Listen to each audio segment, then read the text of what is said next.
Give your guests access to your gated community in just 5 simple steps when you use Tap2Open. First, let's start by pressing the Tap2Open application icon.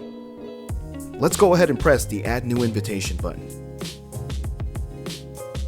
Next, we describe the purpose for our invitation.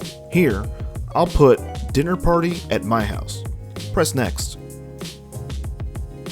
Now, we'll set a schedule for this invitation. Hit Next. We're almost there. On this step, we'll add a name for our guests. That looks about right. Tap Next. And finally, here we can choose a delivery method to send the invitation.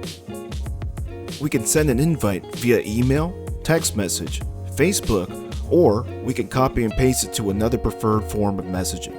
We'll choose text message for this invite. Once your guest receives their invitation, they'll simply need to click the link that's provided to them. From here, they'll have instructions on how to use the invitation, as well as driving directions to your listed address.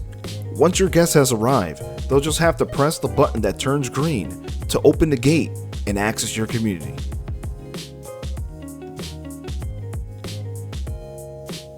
Tap2Open, smartphone entry for you and your guests.